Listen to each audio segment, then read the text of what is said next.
Hi guys, today with us we have Jason Tunks. He is a 3-time Olympian. He's one of the best throwers at his time. He was a finalist all major competitions, NCAA champion. He's going to share with us his experience as a high school athlete, college athlete, and a professional thrower, and share with us advice about things that he wished he did differently and things he was glad to do when it was time to do it when he was young. So stick around, take some notes, and enjoy. Jason Tunks. So we have Jason Tunks. Jason, thank you so much for coming. Thank you so much. Anytime. Anytime. Yeah. You are obviously a very accomplished thrower. You're a great coach now.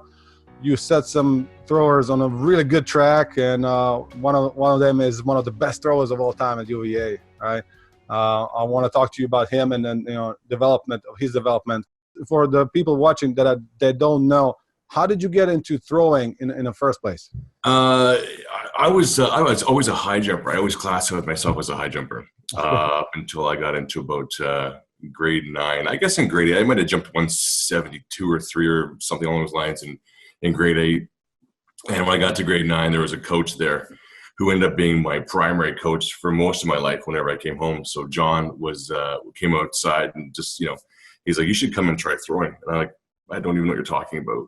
Yeah. So he said, why don't you come and try a shot, do it a couple of times, see if you like it. I did. I didn't like it.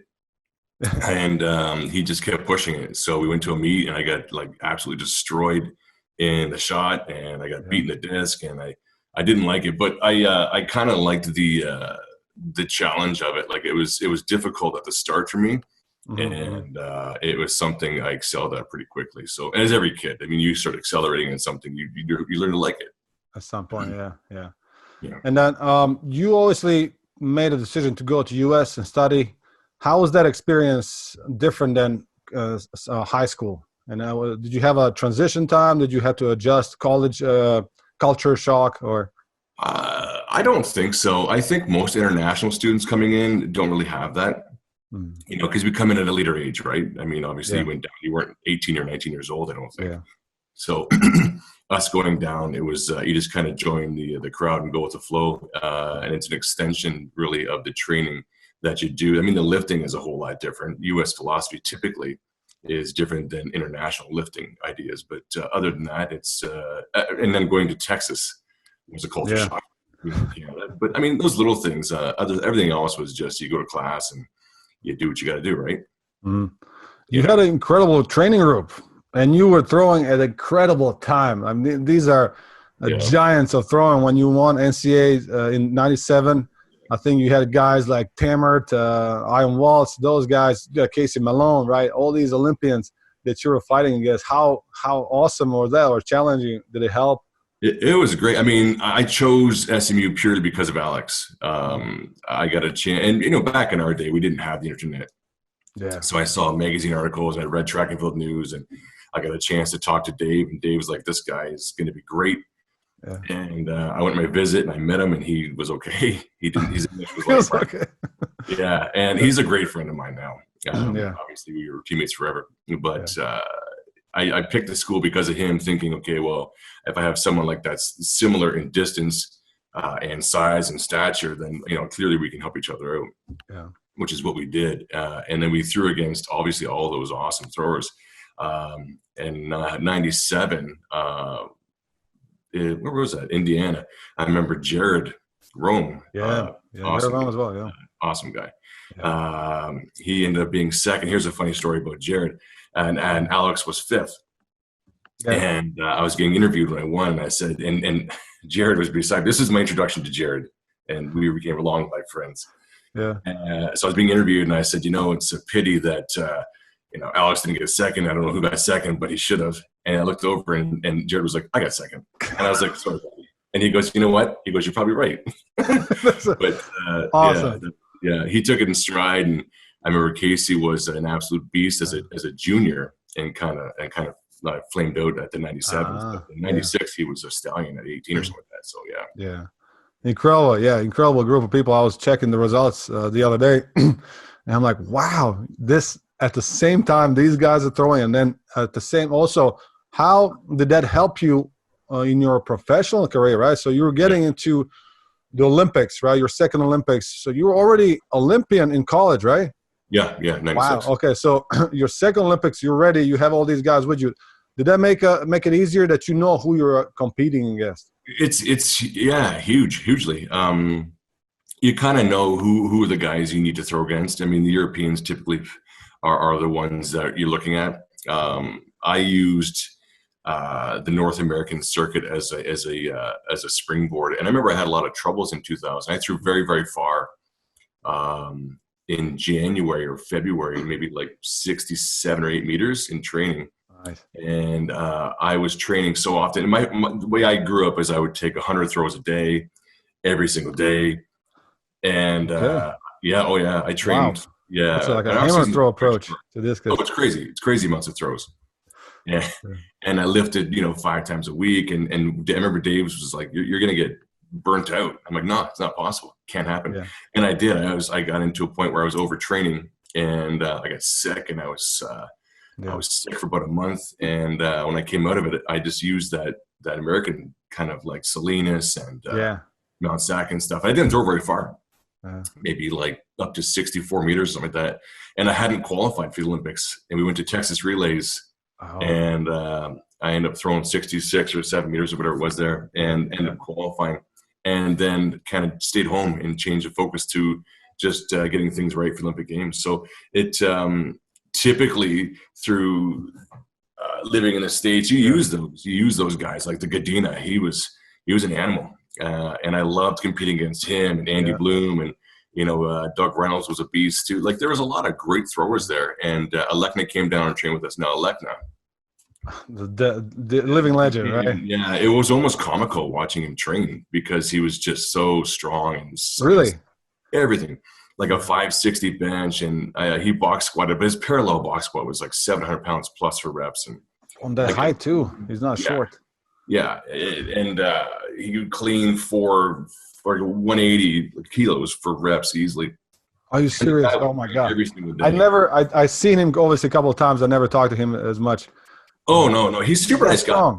And he was very strong, and he would train every single day. This was in 2000. Every training session he had was 72 meters every time. He said that was the best year he was the readiest at that year. Yeah. We were we went to Mount Sac, and he threw 67, 90, and we're having a beer after in the hot tub. And I said, I've seen you train every day 70 plus meters. Yeah. I'm like, you should throw 70 meters every time we touch the disc. Yeah. He's like, oh, it's training and competition are different. And I said, well, you should win the Olympics very easily. He goes, no, Rito's too strong. I said, I'm like, you're 10 times. Yeah. Eventually, yeah. But he went on that year, and I think his best training throw was rumored to be 76 meters that year.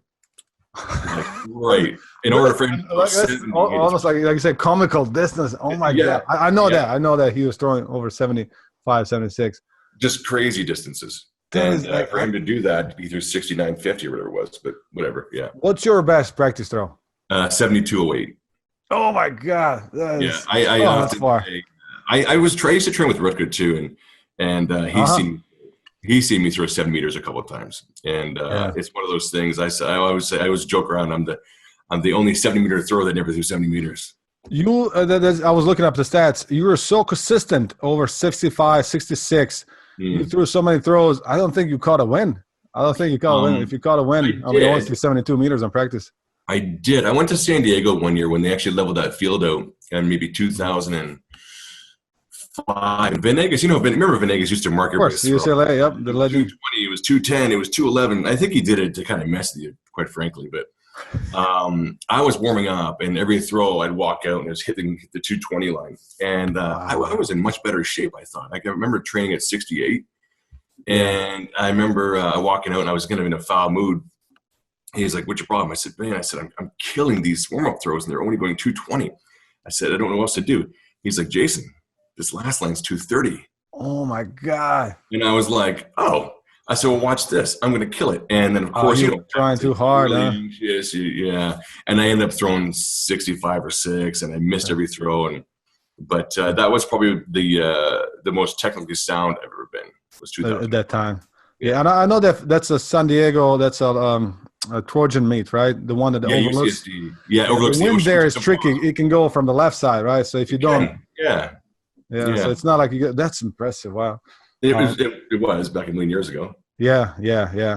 No, that what a time to be in throwing with those guys. I think that was the best times. Right? Early 2000s, obviously late 90s, 2000s. Now we have some incredible kids, right? Daniel Stahl, Frederick, one of my favorites.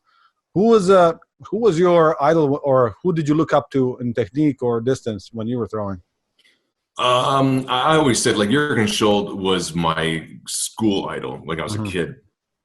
And I got a chance to train with him more than once and chat with him quite frequently. Right. And he was genuinely just a very nice guy. And I remember he would, if I was throwing and I was throwing far, he'd be like, Jason, you just save it. Relax, save it. And I posted a story today on Hard Knocks about a meet. We were ready for World Championships. Him and I were training, and people at home will love this. It was great wind. Seville was the stadium. Our practice track was in this field, like somebody's farmer's field. They put a track there. I don't know why. Super windy. And we both started our session up, and he used to smoke, right? So he had a cigarette. He took a drag, placed it beside the ring. Yeah. 2 throws. It was like 70-70. Picked up his cigarette, walked out, came back in. Oh, right. God. He took 10 throws that day, 2 cigarettes. His best throw was, it's crazy. His best throw was 71-30, and we marked it.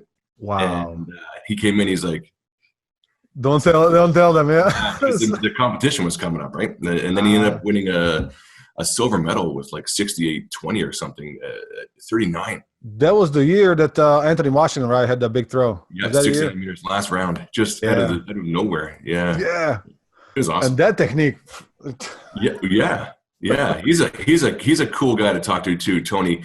I think when I threw my PB, he's like, "Well, how'd you throw it?" I'm like, "Well, it was a good wind." And he goes, "No, how was your hand?" And you threw it. I'm like, "What are you talking about?" Like, he was really into the dynamics of how he was looking down my hand like 2 degrees, and I would have gone farther. I don't even know. He was so far advanced in the way he approached the launch. Yeah.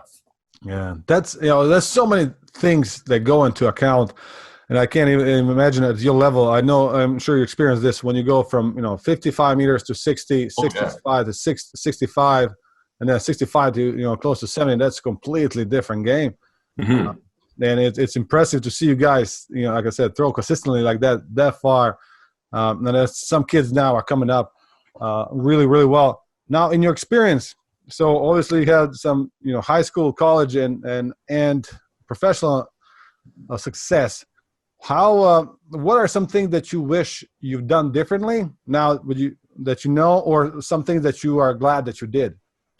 The things I wish, I trained, I lifted a lot. I became a weight room guy. And I believe from the years 96 to 2001, I was technically not bad. As soon as I went with Don, and I credit Don Babbitt's a tremendous, we trained, tremendous coach. He knows his stuff. He gets you strong. Yeah. I took it to another level. We came, myself and Brad and Adam. Yourself was strong. I became shot put strong. And I went from like 160K clean to 200 in the matter of a year. And people are like, "Oh, it's drugs." No, man, I was a clean athlete, and I went so hard, and the numbers became so addictive, and that's a problem, I think, with athletes, is that you get addicted to being weight room strong. Strong, yeah. Exactly, versus addicted to I want to get this drill right and I want it to work well. I think those are the things I would have changed. I was way too strong to throw. Yeah. You know what? I don't know if it's too strong. I wasn't mobile enough for the strength levels I had. Okay. And every time I got injured, which is very frequently after that, I had 8 ankle surgeries, a knee operation, I broke my back, I herniated disc in my neck, all from unnecessary movements. And I would definitely change that. And I'm changing that with the kids I coach now. Like, my daughter's very strong. And you have to almost put a harness on her to hold her back, because she possesses a lot of the things that I did.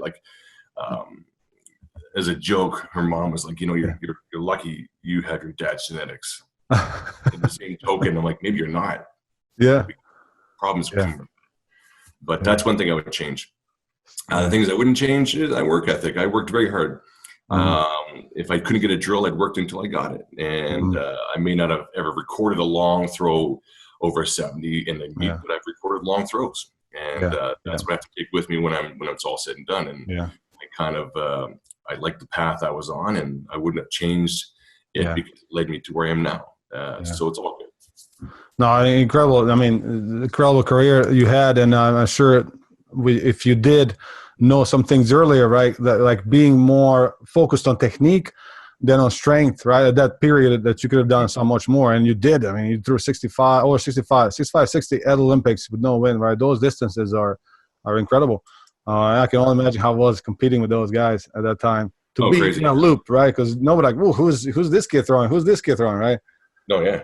That Olympic Games was phenomenal. That I was just looking at some of that stuff today, the 2000 Olympics. I mean, top 3 was 68 something.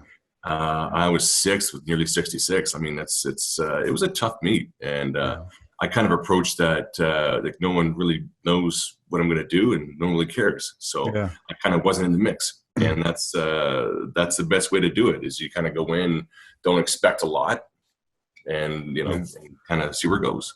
So what was your preparation for the meets? What was your a pre-meet preparation game, or did you have? You know what? It's funny. I started waking up. I was obviously in Texas at the time. I remember I started waking up at like 3 or 2 in the morning to acclimatize 1 month out. I wanted to ensure, and a lot of people nobody knows these stories. And I wanted to ensure that I was ready to go at this Olympic Games, because I kind of I had 2 reasonably long fouls in '96, and then I had to come up with a throw, and I kind of sucked. So I wanted to show everybody that I was from my '97 the time over there, that I was ready to go. And so I started waking up at like 2 or 3 in the morning. Wow. And I would train at 6 in the morning or 7 in the morning. Yeah. And then come back into my weights. And once we got there, I mean, I acclimatized almost instantly. We had a meet like the second day, and I threw 65, 80 or 90. Yeah. And then I primarily used only 1.8s. And this, I would say that if you're not a discus thrower using the light stuff, I think you're doing it wrong. You got to get, and everybody's like, well, some coaches disagree. I mean, you can't really move the same speed, but I think you can move faster and more effectively. And if you can move a light implement very effectively and fast, you can translate. It really will. And my best training throws prior to 2000, I was like 70, 71, and I knew if I could throw over 70 with a 1.8, then I could surely throw 66. Yeah. Okay. Yeah. And that's a great point. I've seen go the different understanding of it. Mick Wilkins, he liked the heavy stuff. I know Germans, they love heavy stuff. The Cubans, they will throw 1K. I remember this one discus thrower, he would throw 1K. I'm like, what is it? You threw 1K too, right? Well, how far? Yeah, we did. We had one marked Woman wanted to see it. God, what year is that? 98. I threw 89.20. 80, oh my God, almost 90 meters. Wow. Yeah. And Franz Kruger has a recorded throw on YouTube of 90 meters. I think I've seen somewhere, yeah. So that is so, I don't think I've ever thrown over the women's world record. It's so hard to throw. Hit it. The 1K is so hard to hit, it goes everywhere. You got to hit it low and you got to hit it hard. And that's and the faster you move it, obviously it's going to keep going. Yeah. And Jordan and I talked quite a few times when we were doing some things. How you help him visualize things, how you helped him set up the movements. You learn a lot as well. So what are some things in early development that you would advise young throwers to look into? Yeah, it's the same thing. I think learning how to maximize your stand and working the right foot and right knee and hip while staying back, and then really pushing those through the finish is a huge starting point. And I think throwing heavy stands to create specific strength versus jumping in the weight room, like benching and doing flies, because that doesn't really translate over to throwing, right? Like I've got my stepson and my daughter. I use primarily as examples. Now I do a fair bit of online stuff, and I have a couple other kids that I coach around town. But they do a lot of really heavy stands, and I've had Julia use a 1.5 for stand throws just to see, right? I know she can throw a 2K from a stand almost 30 meters. So I work on those things and I work on that kind of stuff. I work a lot on right foot in the middle half turns. And then you guys would do the South Africans. We used to do South Africans. I'm sure you did too, but we would like run through it and jump and finish it. Yeah. I never ever paid attention to why I was doing it. And then I kind of broke it down later in my career. I think 2003 or 4, where I started just stepping through and just kind of going quick feet and just trying to catch it and then turn. It didn't go nearly as far, but it kind of maximized my feeling of that stretch in the middle and really activating the right foot. So I focus a lot on those stands and those step-ins. It's primarily with those guys. And it pays dividends. It really does. That's so important. And I'm hopefully you guys are taking notes here. We see this as in college coaches. If you don't get that right in high school, it is so hard to fix it later on. And I love that you pay so much attention to that. That's really true. If you cannot drive the discus, if you can't do it from the beginning, what happens in a full throw, right? You have that tendency to use all your body, and you will go to the foul, like you will try to go far, losing that importance in the middle that happens. Oh yeah. I think with Jordan, and I'm gonna tell you a story with Jordan. You got 20 meter PR with him, right? Something ridiculous. With Jordan, I got a call from my coach when he was in grade 9. There's a kid gonna compete today. Yeah, you got to come down because he's the next you. And I'm like, and I'm still actively competing. I'm like, next me. I said, no, I don't think so. But I said, I'll come down, take a look. Yeah.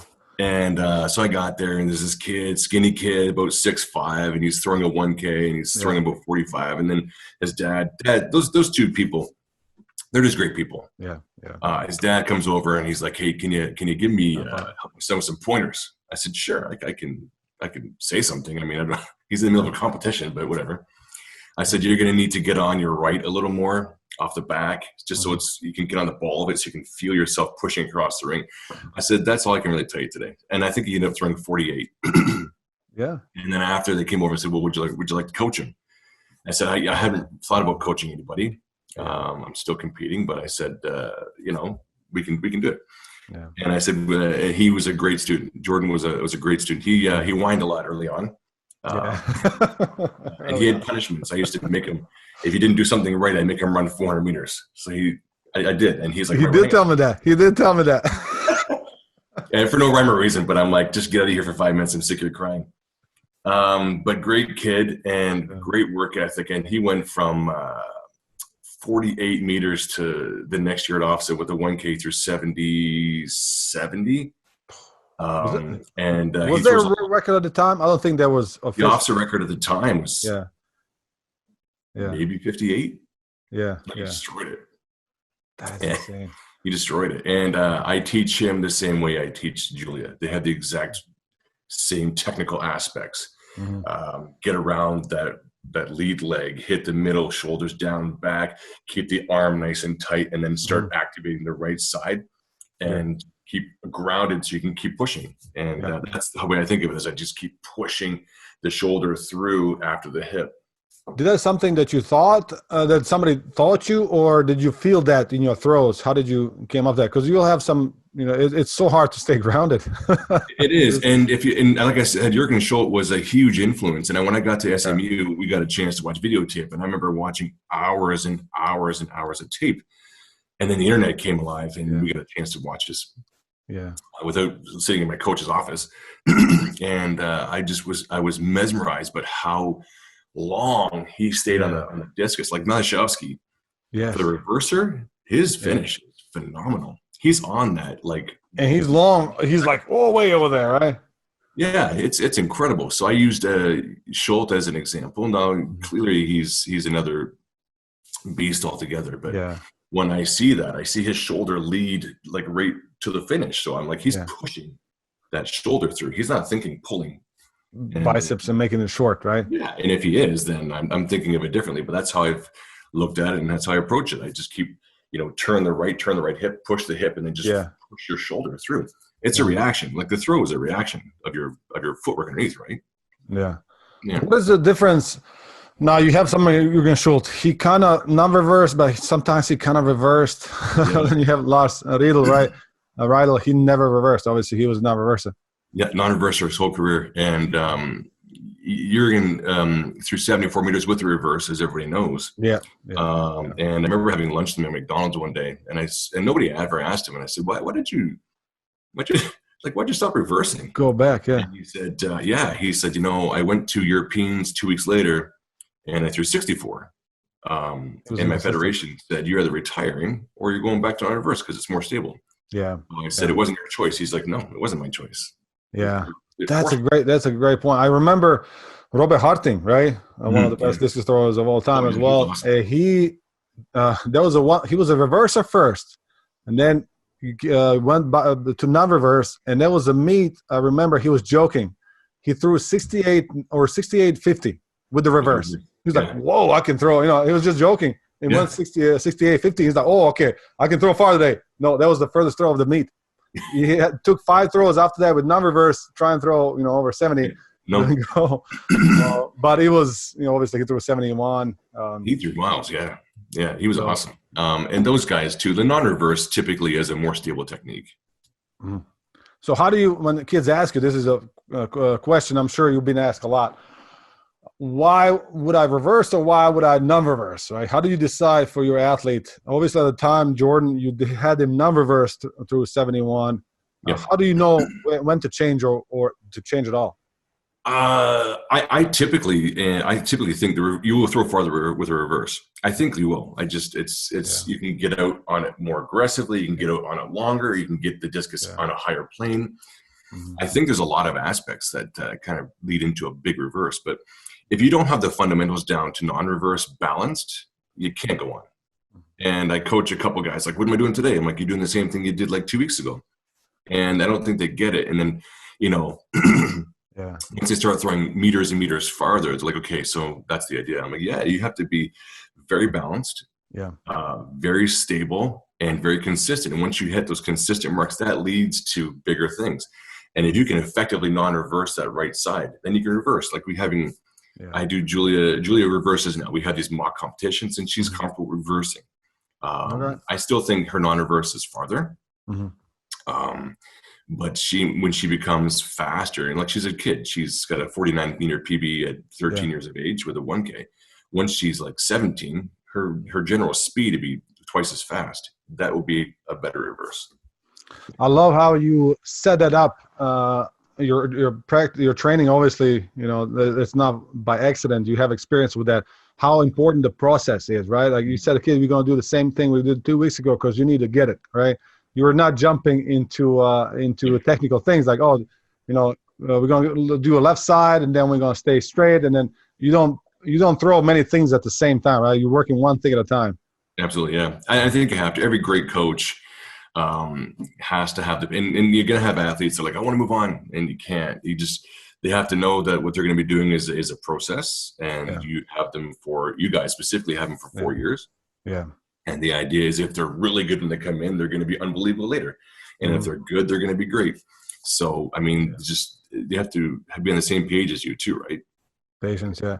So what is we have, especially now with Corona, but not just that, there's so many kids around the world now throwing, and they're only few as lucky as your kids are to have a coach that are so experienced. What do you say to them? Online coaching stuff, I'll touch on that. Yeah, like I do online coaching. So at my Instagram page is Hard Knocks Throws. We do online coaching. And a lot of guys are doing it right now. Mm-hmm. You just got to find the right fit for you and kind of, and see who's who. The guys that don't have any coaches, the kids that don't have any coaches, you need to reach out, see what the coach can do for you. That's what you have to do. And it's like recruiting for university. You have to click with the coach too, I think. Mm-hmm. And if you don't, it's just you're going to resent the whole time you're doing it, right? Yeah. So, if you're lucky enough to have a coach during this time, and most people aren't, my kids are lucky enough to live with me and use my facility. So we don't have that issue. Yeah. But there's always online coaches who, the fact of the matter is these days is everybody needs to make a living, and they're going to cost a bit of money. So try and find the great one who's the cheapest one, and they'll give you the right stuff to do, and you just got to be patient. And I think that's the biggest thing. People want to pay the whatever it is per month and do it 1 month, and hopefully it works out where it's not like that's how it is. It's going to be months of hard work and go get massive rewards later. Mm-hmm. No, I completely 1,000,000% agree with that. How important it is to reach out, not to wait. You have only certain period of time that you develop your skills and you make that signature, right? If you're doing a mistake and you don't know because nobody's giving you feedback, you're gonna keep doing it for a year or two. Pull to the side, right? And that's gonna become so hard to change. Oh yeah. So definitely.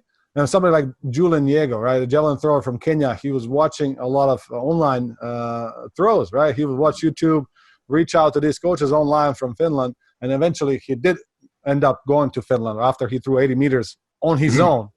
But he used resources online. So it's crucial, yeah. And they're endless right now. It's one thing I can say though, don't try and mimic a thrower. Like you look at Daniel Stahl. I mean, did you see his video of him doing push press with 120 the other day?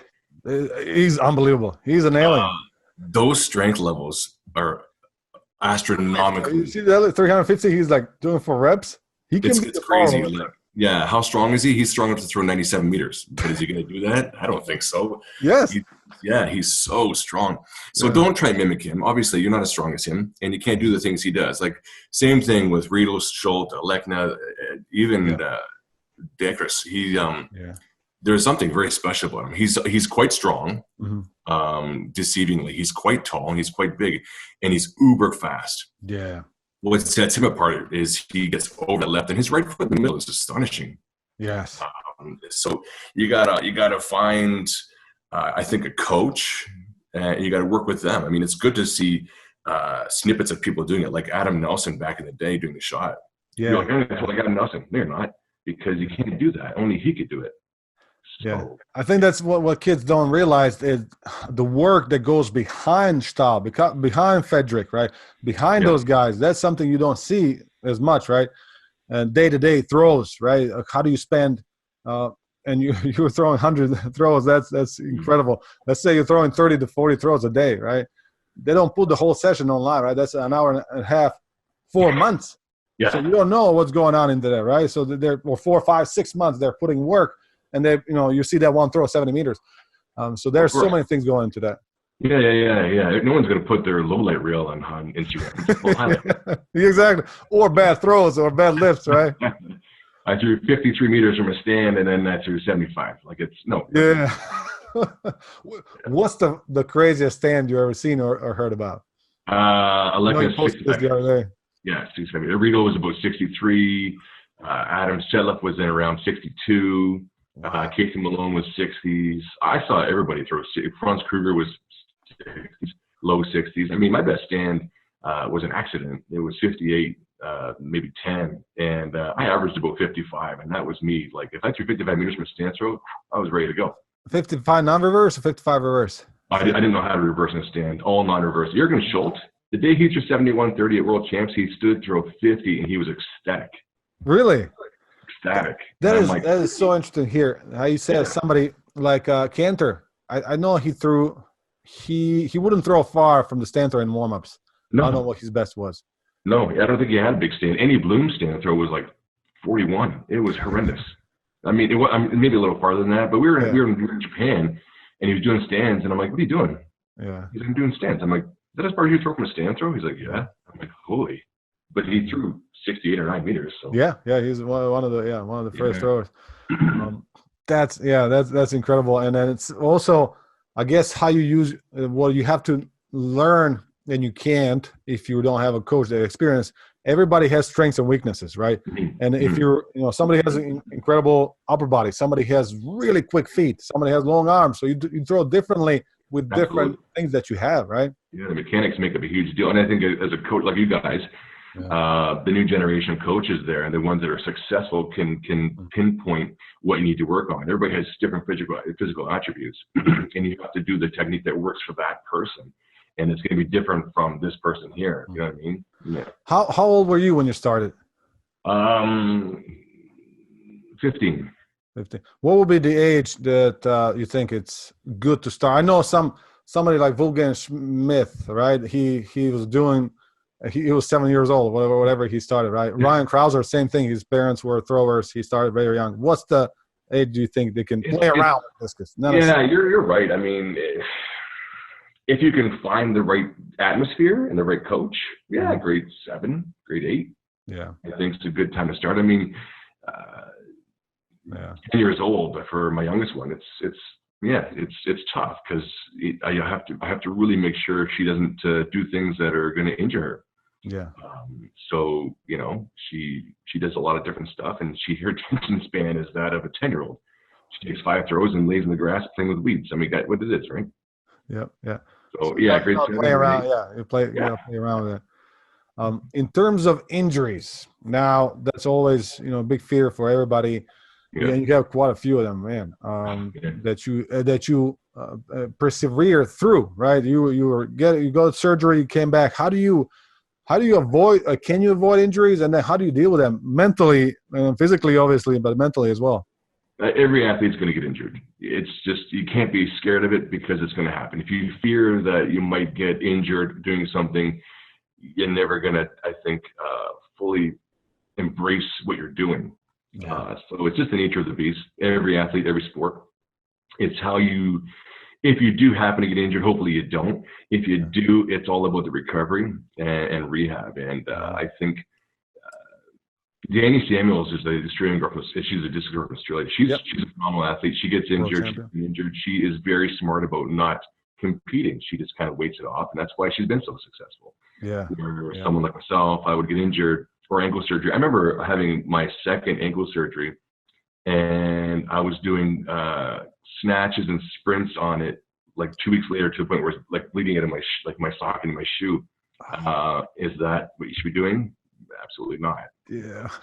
I was fearful that I was going to get surpassed by everybody else. The reality was I was pulling myself back and making it worse. So yeah. And that's why you were a champion, right? Like, but you have to have in hindsight now, obviously, if you knew, you would do it differently. But you have to have that courage to push yourself, right? But also be smart, or have a coach say like, "Hey, that's good. That's good for today," right? Oh, absolutely. And my coaches were like, I just wouldn't listen. Like Dave was like, "Hey, you should, take it." I'm like, no, that's okay. To the point where I think I was getting I would get in trouble showing up at the track. He's like, "You can come Monday, Tuesday. If I see you here Wednesday, you can't train Thursday or Friday." So I had to skip a day and sit at home. It was terrible for someone that was used to training all the time. And I think you guys now and coaches now like myself, we throw maybe 3 times a week, and they have to know that there's rest days involved. So that's so important to realize that you do need a rest, but you need to train, but you have to rest as much as you need to train, right? So your resting is building your muscles, right? What despite all that, the injury that you had and some things that you could have done better in terms of injuries, you still threw so long for so far. How was it? How that transition from college to being professional, is it worth it? Right. So these days you have these athletes, they're striving to throw far for Olympics. Obviously, I mean, how was it for you? How much changed you? How much you gained traveling the world and stuff like that, right? I was fortunate enough to. It's about money too, right? I was fortunate enough to get some funding at home. So we have our karting program, which I got instantly. And then I was fortunate enough to pick up some sponsors. So I made decent money for quite a while. And then as you have that cushion off your back, that monkey off your back about finances, you're free to train. And the farther you throw, the better you place at major meets, the more sponsors you pick up. And that's how it goes. So luckily for me, I was sponsored by, by Nike and Red Bull and some insurance companies here. And I had a good gig there for a while. So for me, it was just about picking the right meets and making sure we did the right Grand Prix and trying to throw well at those Grand Prix and staying home when you had to. The only problem I think with North Americans really is when we go to Europe, we have to stay there. And you have to, like everybody else, you're not in your own bed. Where Europeans kind of can travel back and forth. That's the only disadvantage I see to that. where we have Prefontaine, where some people would come over. Now, Prefontaine's done a great job of bringing more talent over, where they didn't used to. It was mostly Americans. The greatest time I had at Prefontaine was 2001. I had Electing to Beat for a while. It was like we went back and forth like this until he put it out of show for, I think, 5th round through 67. But I was ahead of him for quite a while, like almost 66. And that was a good meet for Prefontaine there for a while. Yeah. Typically, it was all Americans. Yeah. So what you see, yes. Well, I've seen that, and you can see these results.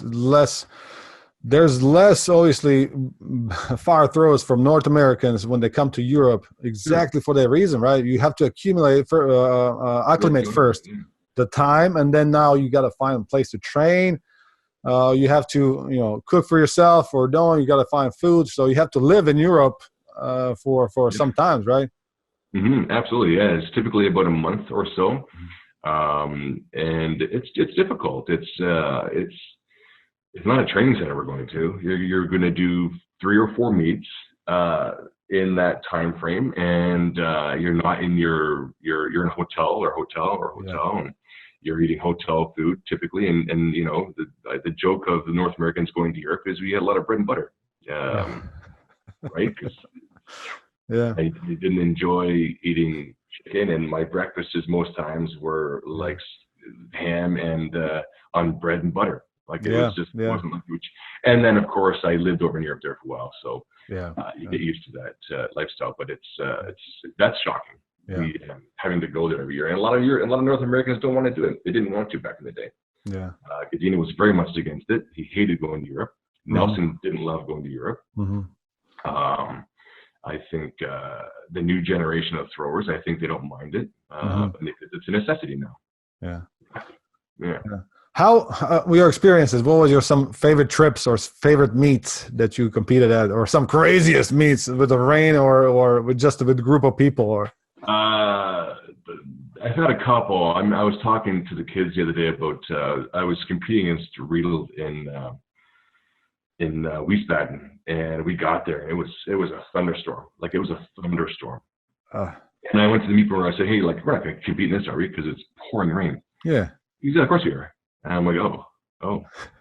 So we get there, and it's pouring, and I get in the ring, and it's like full of water. Oh my God, that's a nightmare. So I'm in a pair of running shoes at this point, and Rito's in a pair of his like Asics shoes, and he's got special rain. It's awful. I remember this whole story because his son was there, and this was in 2002. Anyways, I had a water bottle, and they would keep out the rain and it'd be kind of grassy, and I took a water bottle and I kept dumping the water back in. Because they were cleaning it, but they were cleaning it, but it was like super slick from the grass in there. So I just kept flooding it back up, so it would just like the particles would float, so I could grab the ground. And I was ahead of him with like maybe 63 or so until his last round. He threw like 64-10, and he came out like, he did that thing where he pumped his fist. Oh yeah. He high-fived his kid, and I was like, come on. So then I was like, I'll remember that one for a while, because I had him up against the ropes for a little bit. Yeah, I couldn't finish him. That's so impressive. 63 on the rain, that's really impressive. It was a good meet. Yeah, I threw well, but I had thrown like 66 a couple of times prior to going over there, so I expected to throw a little farther. I always enjoyed throwing against John Cadena. He always threw well. He always came to throw far. And as I got older, I remember we would have some great meets. I would say my most memorable meet was Palo Alto in 2001. Okay. It was a Grand Prix, and there was no wind at that meet, and that's when John was in. He was in great shape. He came out, and I think he threw 22 meters that year in a shot or something. And I had done very well on a string of meets down the West Coast, and I had thrown very far, very consistently. And we went to this Palo Alto, and there was a tailwind for the first round, which had stopped, and everybody kind of junky. And then I hadn't lost to John in a couple years, and he came out in round 2 or 3 and threw 67-0, and I was like, there's no way this guy's going to beat me again. And I had thrown 65 in round 2.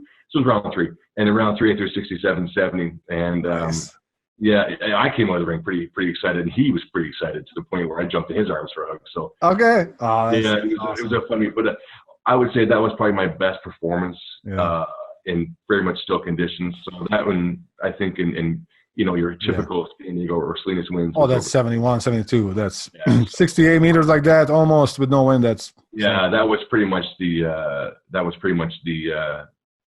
big deal. And then I was eating dinner, and I kind of was reading some internet stuff, and I saw that Fazakis had thrown 68 that same day. I'm like, who's Fazakis? And then all of a sudden you know who Fazakis is, right? And that was you said that was 2001, right? It was 2001, yeah. So that was Edmonton. You were in really good shape then. You were in the final in the World Championships, right? Yeah, I had a pec minor tear that I had done in about 3 days before qualifying with 1.8. I was with Don. I was training with Don that year, and we did some really great things. And he wasn't on board with all the light stuff all the time, and I was. You're a little too strong for that. Obviously, right in the money, yeah, because I was about 3 days out, and I was trying to just hammer the finish, and for some reason or other, I pulled that, and I went through qualifying and tweaked it again. I qualified pretty easily. I think it was 60 or something, and then we got to the final, and I couldn't put it together. And even if I was maxed out, I would have only thrown 65. And at that time prior, we were like Don and I. We were like 68 meter shape, I think, for sure, because we've had some training throws in Georgia, 30 or 40 in dead wind. So I was ready to go. So it was pretty bad. I remember Alekna came over and kind of grabbed my shoulder. And, it's okay. And I was like, get out of here. And I think I beat you. Like I had a bad experience. Yeah. So yeah. No, I remember watching that throw from qualifying. 64, 65, 64. I don't know who it was, yeah. It was easy, too. It wasn't tough. Yeah. But, now, you're talking about John Godina and Andy Bloom, and many people know this. Some might not know that you were a very good shot putter, too, right? You threw over 19 with a 16-pound. Yeah. How much time did you spend on the shot? Yeah, I didn't. I had a really bad hand injury in high school, so I threw like 19 and a half in high school, and I never really trained. I trained the first couple of years, and then I hurt my middle finger to the point where I could only compete in meets. And for some reason, it would just swell up, and I couldn't hold a shot.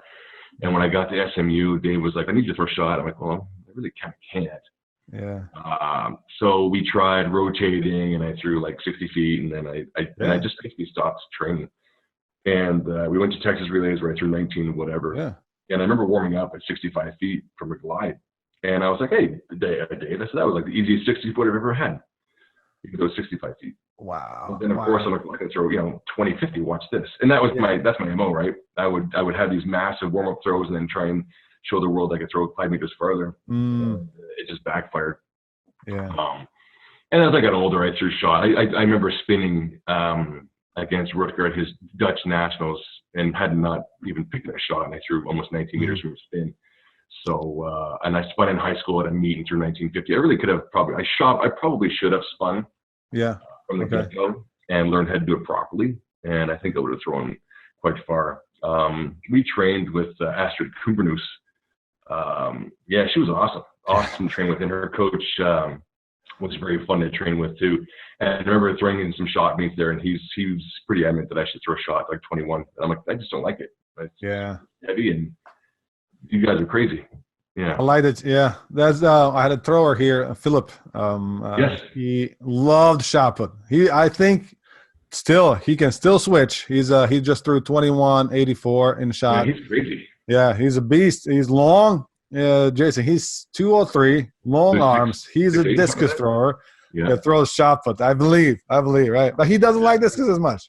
He threw 63.70 into the side wind from the left side in Oregon, right? Eugene, crazy. With those levers, though, just stay down and boom. Oh, no. And then he would throw very narrow, right? We threw once a week. His senior year, he just loved shot put. Right? Obviously, he threw far. Yeah, he was a world indoor bronze medalist in shot put, right? So he's very successful. Isn't that right? Once a week. Good Lord. That was it. I'm like, please, let's do more. Like, coach. No, like, that's fine. That's fine. Go with NCAAs. That's all good for me. Yeah, he's having some success with the shot right now, anyways, right? So how, having that experience, how would you? A lot of kids in high school they throw discus and shot, right? Yeah, how do you balance that? How many throws? How do you do one day one, another day other, or you switch it? Yeah, I like to do both. Indoors, obviously, we spent more time throwing shot. And the same thing goes. I worked a lot of stands just to learn the mechanics of actually how to push the ball. Okay. Treat that as a clean this way versus a shift on it. Yeah, a lot of people do that, right? So I think if you can treat that, it's tough to really think about, but if you can treat that stand throw like where you kind of just, it's a more of a clean motion up and over top the left. I think that's kind of how I think of it. Then it's easier to teach. Outdoors is a bit different, right? I'm going to have Jules spin, and she wants to spin. And I think that's if you have a woman who can maximize that, because a lot of women are just too flexible. Right? They don't have that good stretch reflex. And it's one of those things. I think you're going to have to take X amount of throws in both. And if you can't do that as you get older, like in high school, I'm going to have her throw shot, then discus, then shot. And I think that's the best way to go. And it turns your brain off too. You're not thinking, okay, I just finished discus, this we worked on, I have to go to transfer to shot. It's a totally different same day, right? Yeah. Like the rotation in both events is completely different than how you actually attack the middle of the ring. Yeah. Right?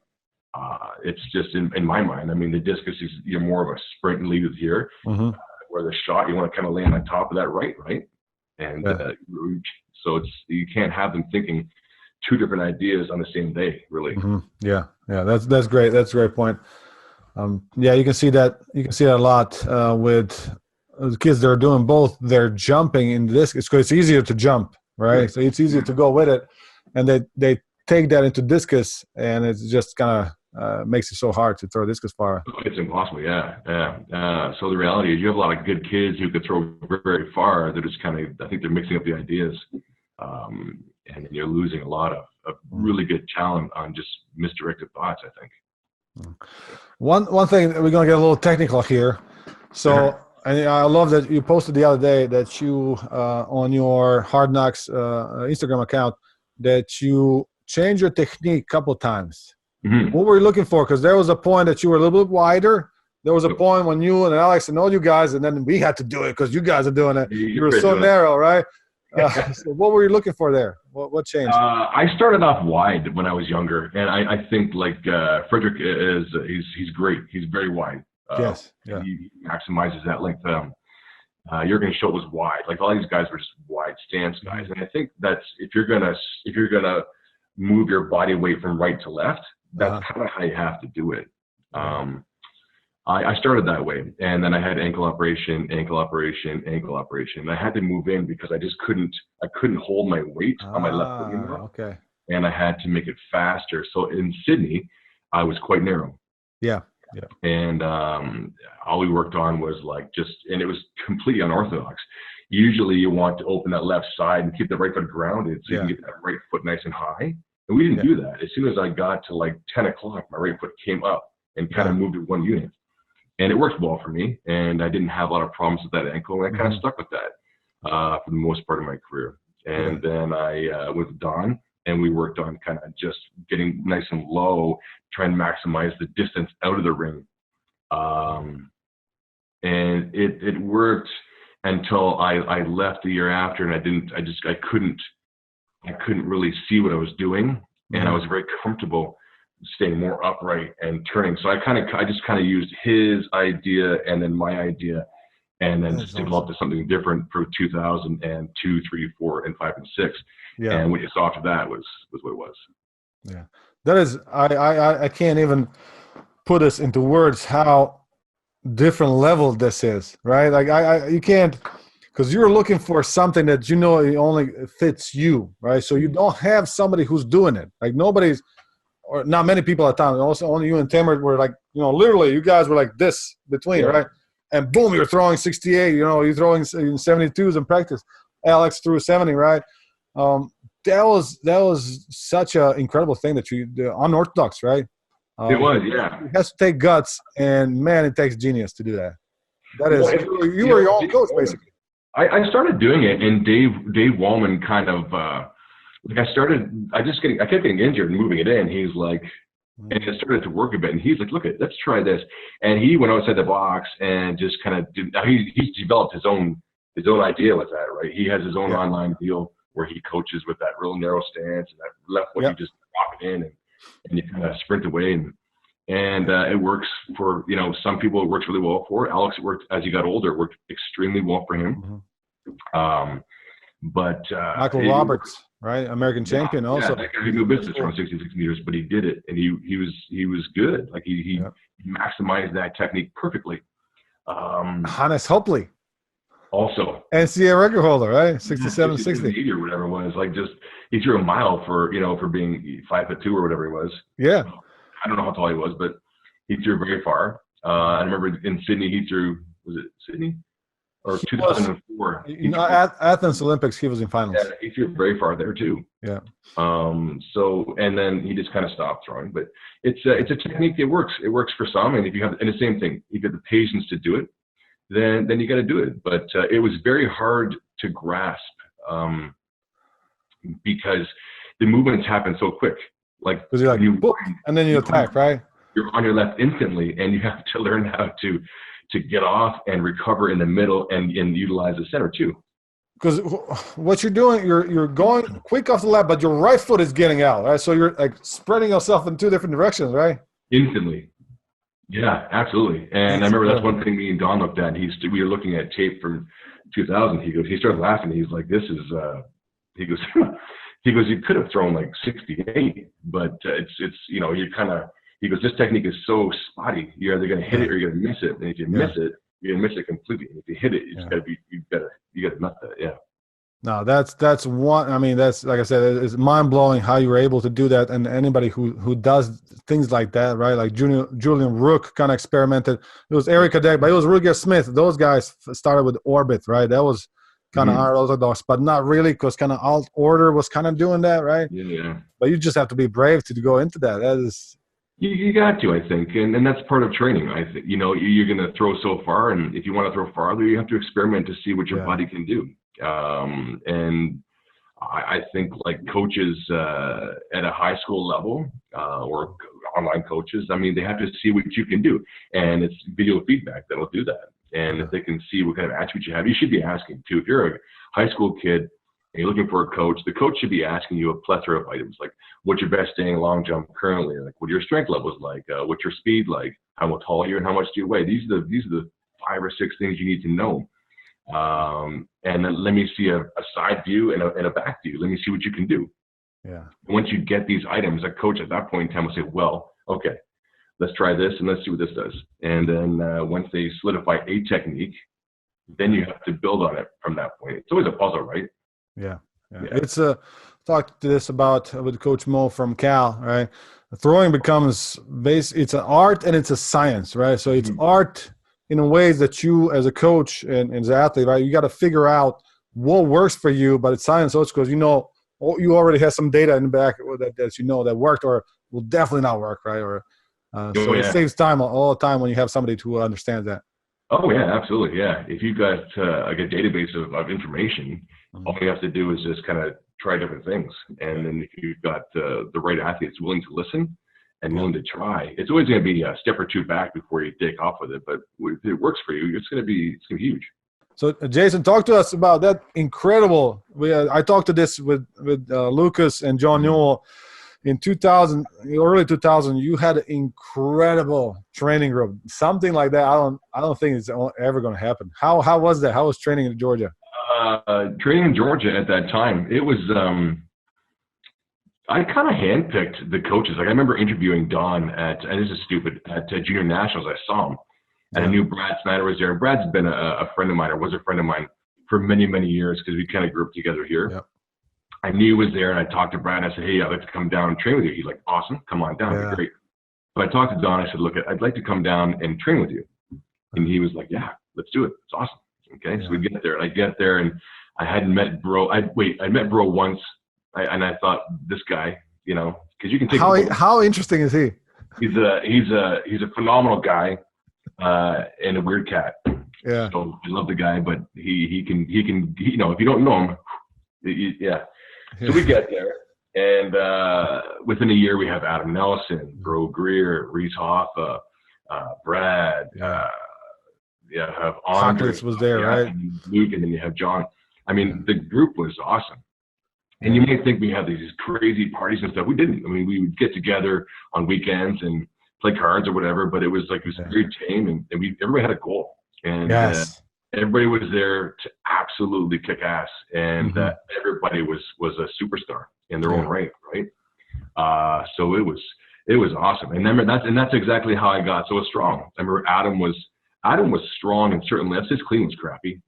Yeah. His incline was incredible, right? Incline bench, like 235 or something like that. Adam was great. He had a huge squat and a big bench. Yeah, in high school squat, right? He squatted 660 for 10 or something like that. Something ridiculously strong. I remember but you know, he's 5'10" or 6 feet tall. I always say this, his range of motion wasn't that much. But no, Adam was extremely gifted and extremely hard worker. Yeah. And he's the kind of guy that would take chances and try different things to see if it works. And good for him. Bro didn't love traditional weightlifting. He was a great arm. I mean, the guy had a artist. Gift. Yeah, he had a gift, and you know, the guy. I remember watching him having like, I want to say like a 65 or 70 meter stand or something. Just he stand through a 1K over 60 meters.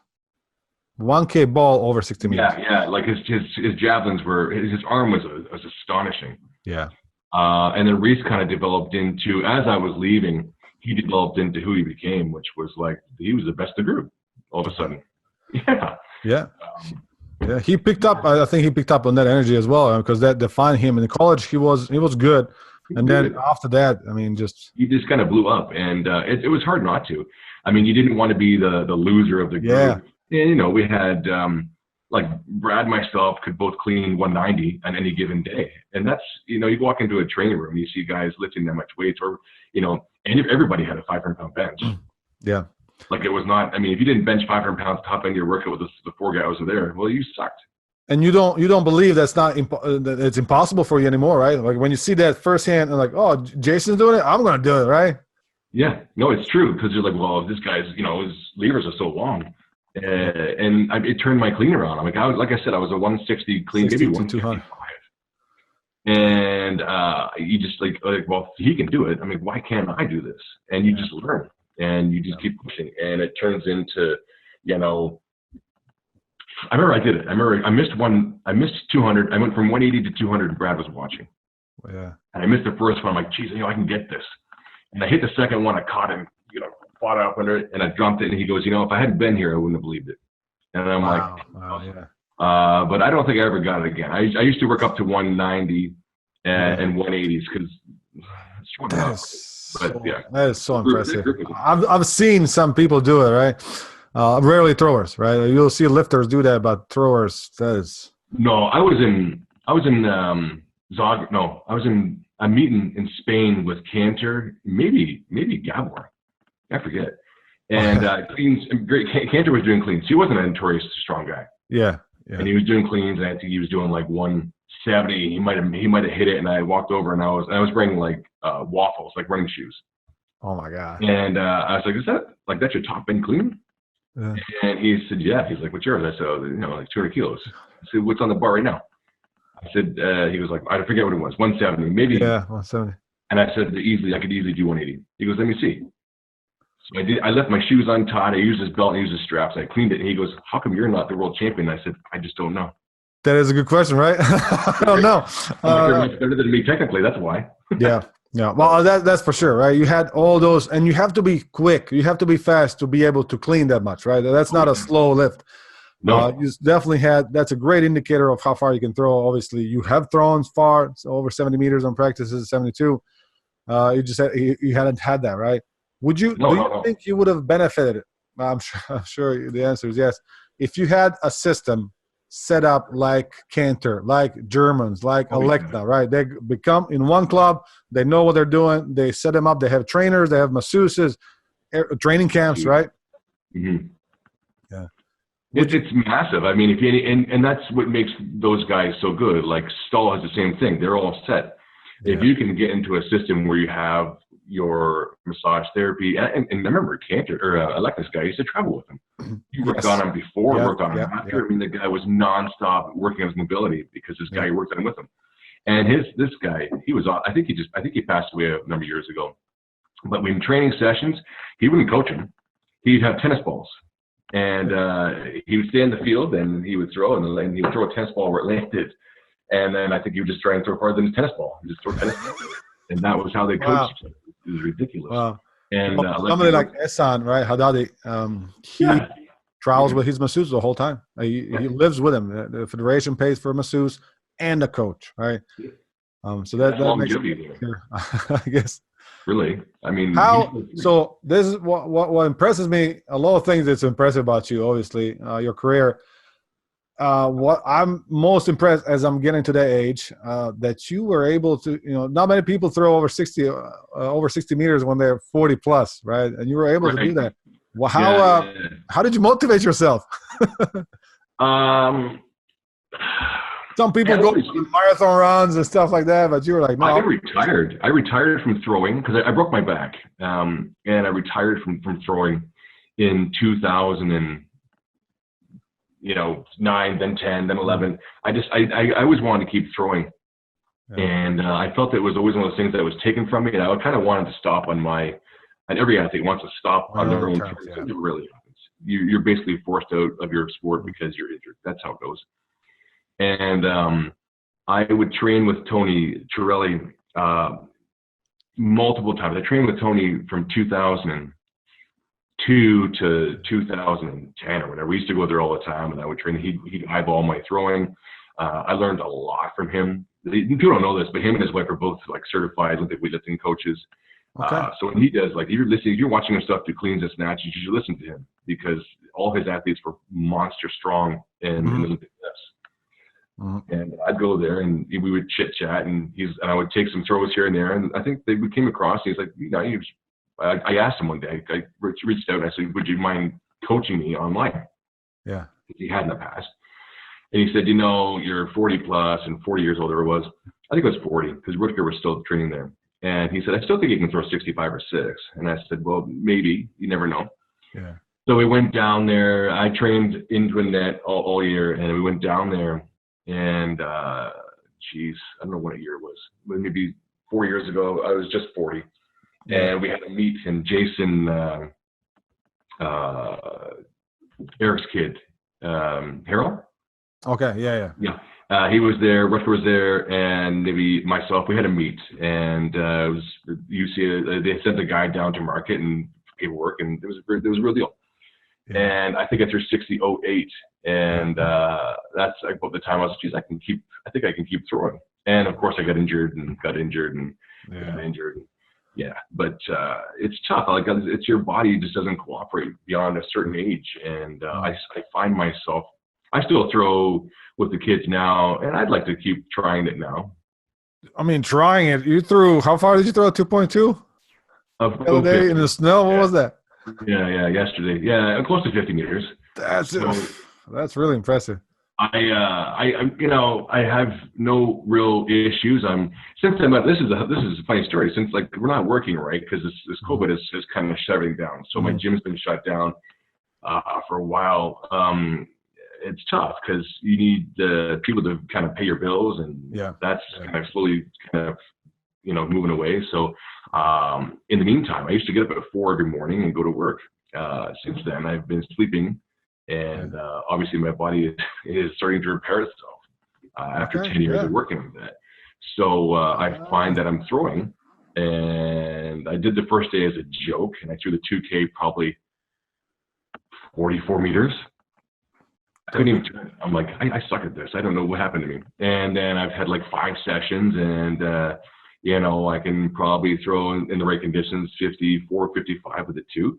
Yeah. So I said to Julia and Braden, I'm like, look, I'll keep doing it, and then in August, if I feel like I'm in okay shape, I'll try and compete. And I'm able to squat again, which I haven't done in I don't know how many years. I'm doing cleans, which I haven't done in like a million years. Yeah.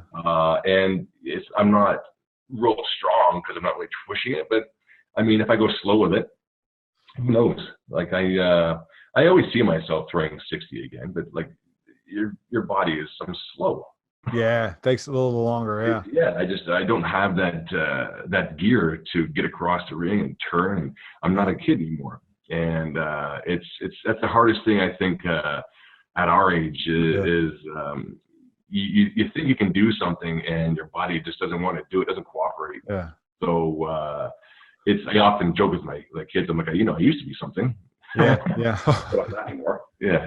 No, it's impressive, and I think it's in our blood, right? Like when you do something that long, I remember in 2009, I went to train out with Mac Wilkins, right? So California. My coach at Cal was Ed. He wasn't a discus thrower. He was a coach of Chris Huffins, actually, decathlon, but he was the throw coach at the time. He's like, hey, I know Mac Wilkins really well. Let me, hook you up over there. I went there, and this time Mac is already 55, 56 maybe. And he's doing step-ups with us. He's doing cleans with us. He's not doing it heavy, right? Yeah. But he says step-ups, he did 140 kilos. I'm like, what is going on? He would do sleds with us.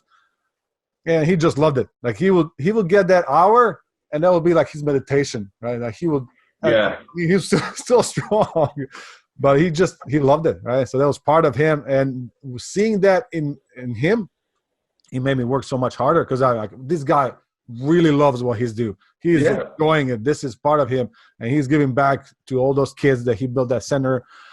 He's coaching all these kids basically for free. He had offers from, I'm sure, like yourself, you can coach in college with no problem. Like I would sign up at your university, but he decided to stay and build his club. He had a family there, right? It made so much to me to see that, like, oh, this is awesome. Like he understands me, right? Mm-hmm. So I think that's also what you have inside as well. Like you just love this sport so much. Yeah, I do. Like it's one of those things when you grow up with it. Yeah. You truly love the event. And it's like your meditation for the day. And if you're capable of doing it, then why not, right? Yeah. It's just you have to be comfortable with who you are now and not what you used to be, because that guy is long gone, right? So you just need to create someone new. Well, Jason, thank you so much. I had so much. I was looking up to you as a kid, obviously from Georgia. We were looking up to your technique. You messed with everybody's technique because the way you would throw, everybody was trying to imitate, right? But you put a lot of breakthroughs out there and made our lives easier. Obviously, you coach some incredible athletes like Jordan Young. Thank you so much, Jason. Yeah. All right, I appreciate it.